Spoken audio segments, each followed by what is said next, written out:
Oi gente, tudo bem? Estou aqui para mais um formato de vídeo, que é nesse formato aqui mais informal, que é nesse formato aqui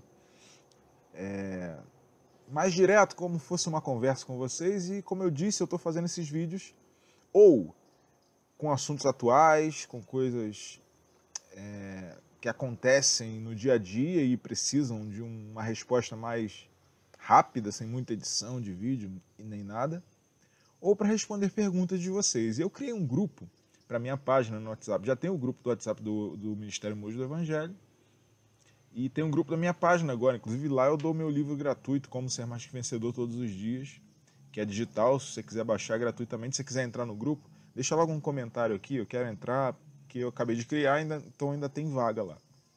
E aí você recebe lá o livro gratuito e também posto lá várias reflexões durante o dia, tudo que eu produzo de conteúdo e as minhas reflexões. Mas, enfim, um dos irmãos lá, que se eu não me engano é o irmão Fernando, fez uma pergunta. Na verdade, não é uma pergunta, ele pediu para eu falar sobre arrebatamento.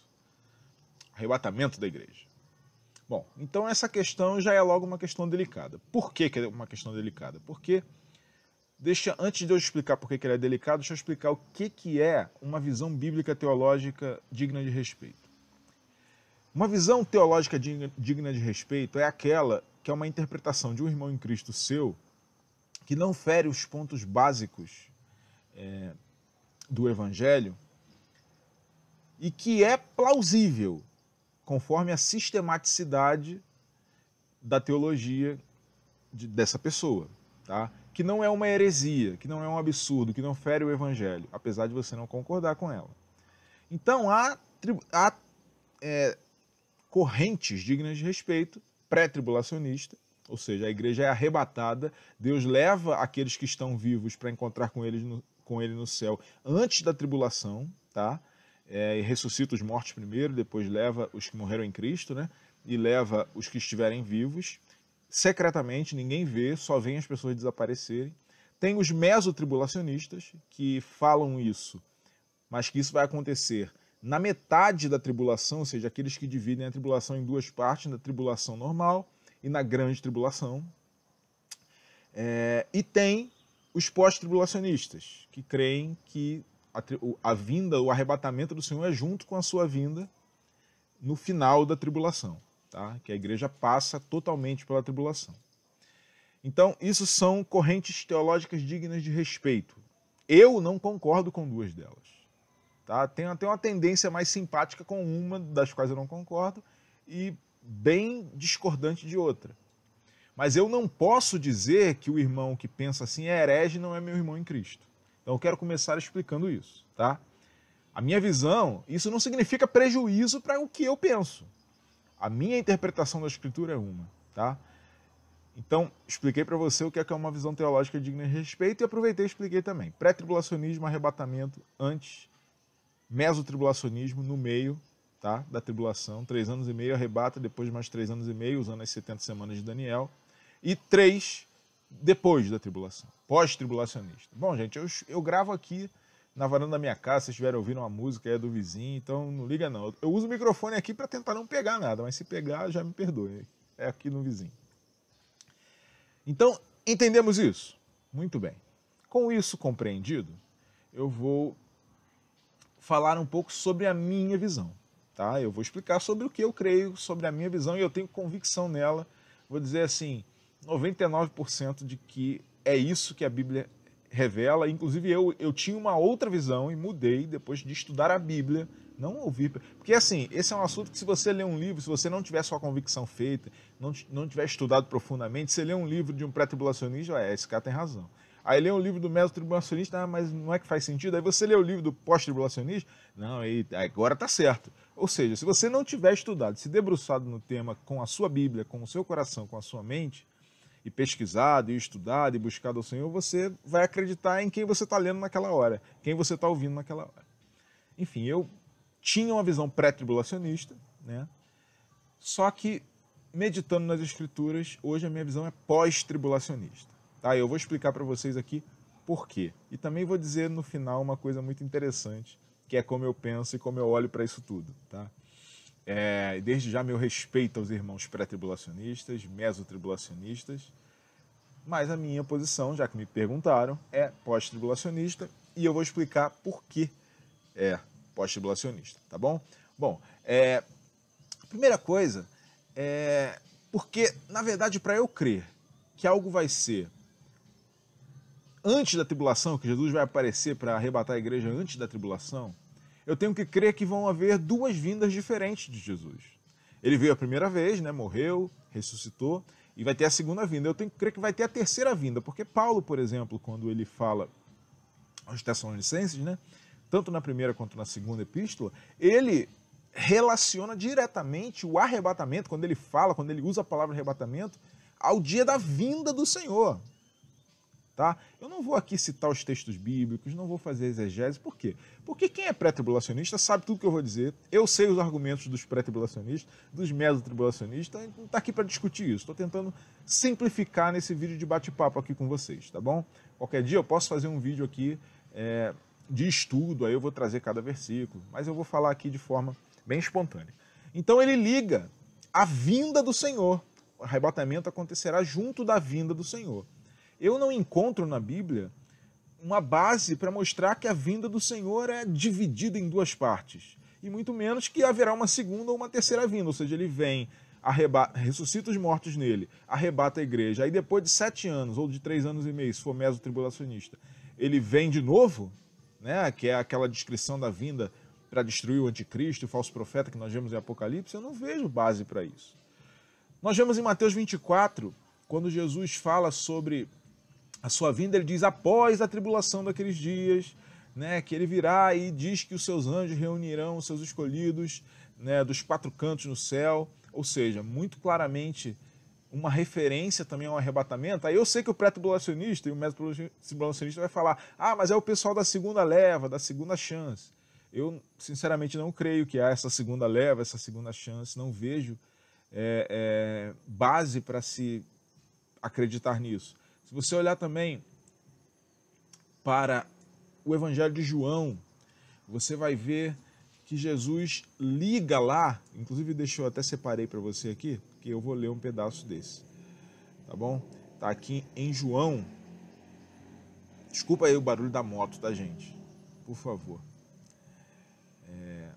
Em João 6, né? No versículo 39, 40, 44 e 54. Lê lá, não vou ler aqui não para não ficar muito grande, tá? Então você lê lá na sua Bíblia, João 6, 39, 40, 44 e 54, tá bom? Se quiser ler o capítulo todo é melhor ainda, porque quanto mais estudar é melhor. E ali ele liga a sua volta, o arrebatamento, o ajuntamento do seu povo, a ressurreição, ao último dia. Ou seja, se é o último dia, não existem 2 últimos dias, né? É um último dia e não tem mais último dia, certo? Esse é um outro motivo. Existem muitos também lá em Apocalipse. Tem a questão de olhar para... sim, muita gente vai dizer, mas tem aquele que é mantido na terra e que impede a manifestação do anticristo, né? Quando for tirado, aí muitas pessoas dizem que é o Espírito Santo. Não vejo base, porque o Espírito Santo é onipresente. O Espírito Santo nunca vai sair da terra nem de lugar nenhum. E se for haver conversões, quem defende isso, acha que vai haver conversões na época, nesses 7 anos ou nos 3 anos e meio, depois que a igreja for. Sem o Espírito Santo não tem conversão. Então não tem como ter segunda chance, tá? Então o Espírito Santo não é. Isso eu vejo bem claro. Até quando eu cria no pré-tribulacionismo, eu não via esse sentido. Aí muitas pessoas dizem que a igreja impede. Mas como eu já mostrei aqui, que na minha visão, eu não acredito que haverá 2 vindas, né? Que a igreja não passará pela tribulação. Jesus avisa sobre isso no sermão profético, quando virdes o abominável da desolação. Ou seja, quem vê? Jesus está escrevendo para quem? Para a igreja. Você está dizendo, quando vocês verem, se a gente não vai ver, vai ser arrebatado antes, então o pré-tribulacionismo, aí até, por isso que eu falei que eu era mais simpático a uma que eu não concordo, que é o mesotribulacionismo, porque pelo menos esse aí vai ver a manifestação do anticristo. E aí Jesus foi claro que se veria, né? Isso. Outro motivo também é porque é uma visão recente. Então, por 18 séculos a igreja se foi um ou outro muito pouco.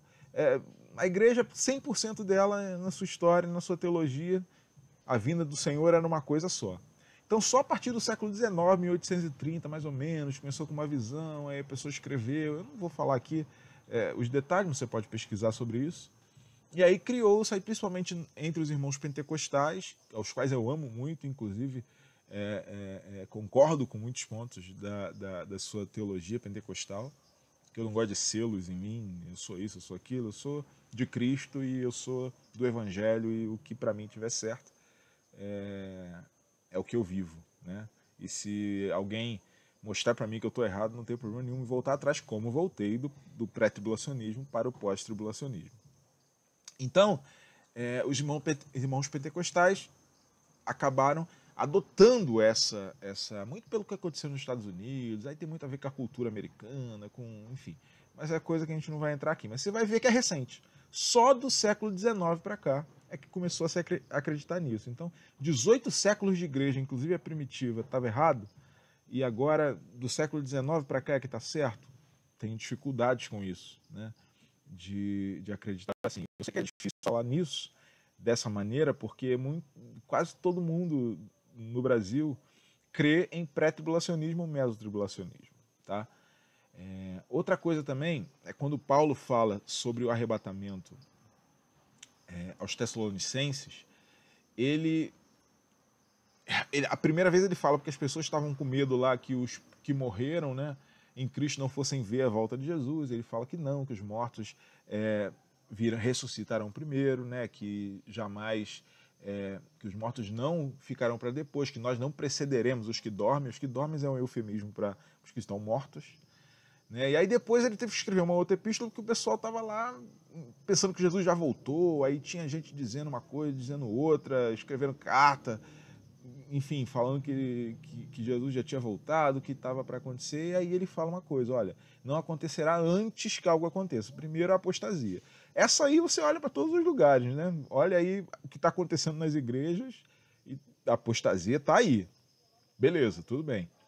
Agora tem a questão da manifestação do homem do pecado. Então não acontecerá o quê? O arrebatamento, que é o mesmo assunto da outra epístola, antes da manifestação do homem do pecado.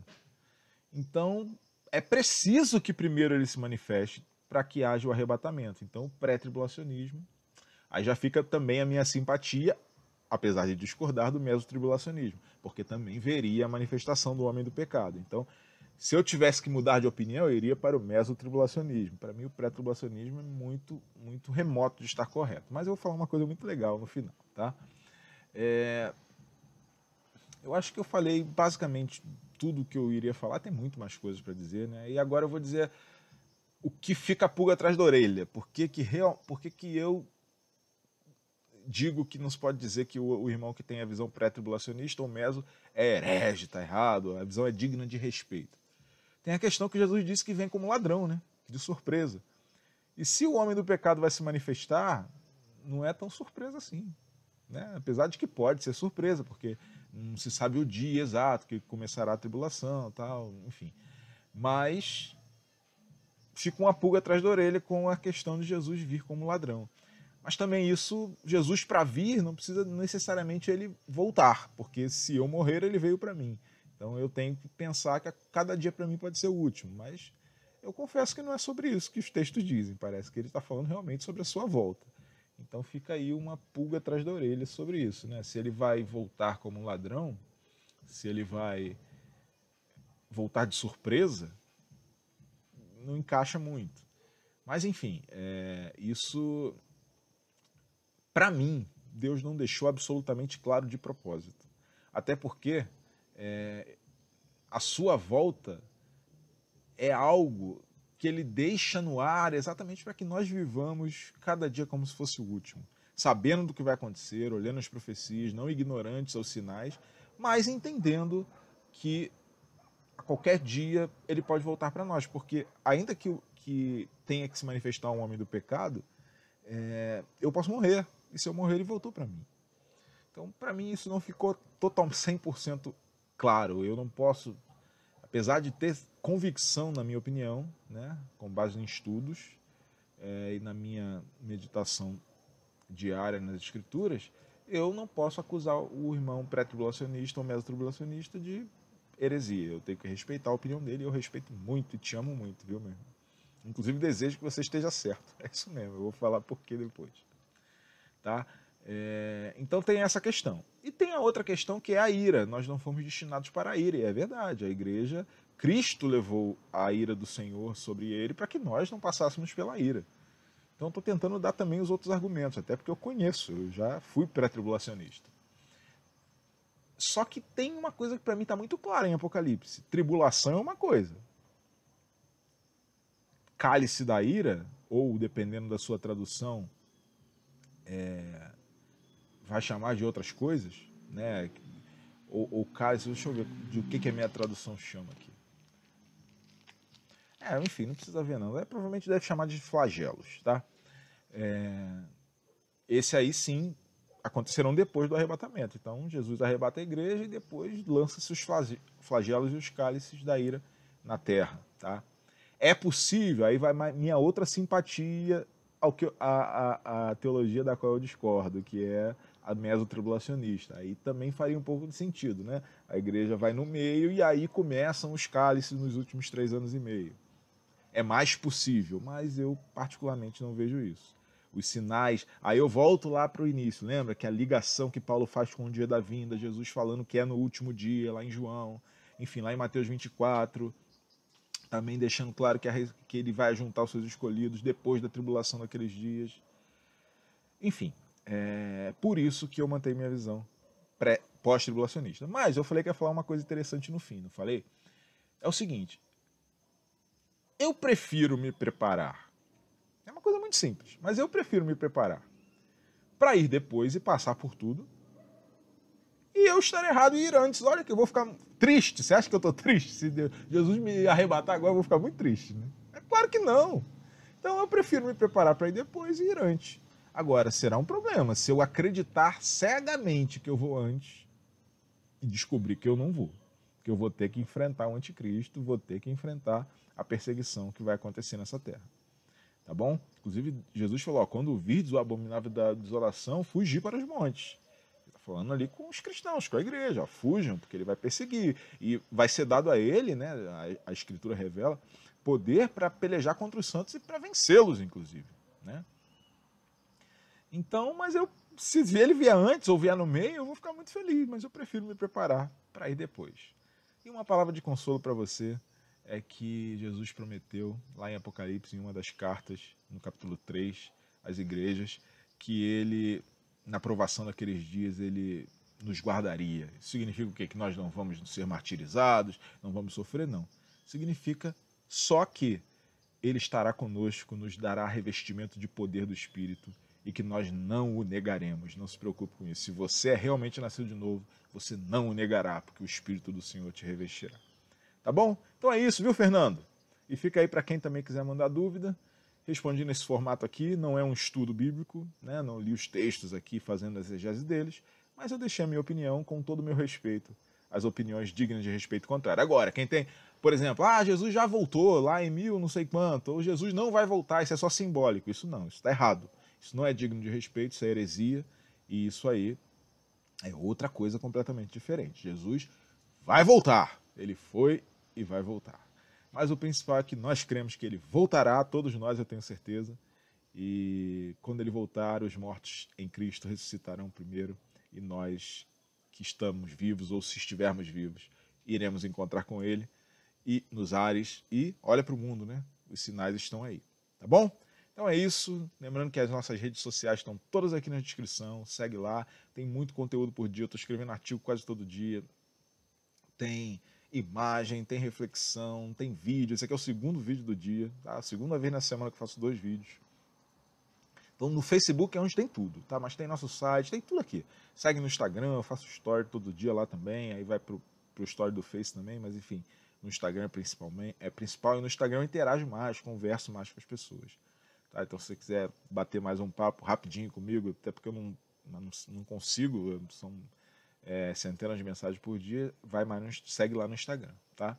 E se você quiser entrar no grupo do WhatsApp da página, também escreve nos comentários aqui que você quer entrar, aí você entra lá, baixa o livro gratuito, e também aqui tem o link com todos os meus livros, tá? Tem os trailers dos livros, se você compra, você ajuda esse ministério a continuar. Aqui não tem barganha com Deus, recebemos poucas ofertas. Estamos numa situação delicadíssima, inclusive, sem poder, com as igrejas fechadas, sem agendas, mas não vamos nos render a fazer barganhas. Então, se você pode comprar os livros, você nos ajuda muito. E se você pode enviar uma oferta, tem um link aqui também para isso, tá? Não esquece de se inscrever no canal, não esquece de ver se o sino da notificação está ativado, de deixar o seu gostei, deixar um comentário, porque isso faz o vídeo ir para mais pessoas, tá bom? Então é isso, Deus abençoe você, até o próximo vídeo e não sei se será responder alguma pergunta ou se será falando de algum tema atual, tá bom? Deus te abençoe, até o próximo vídeo.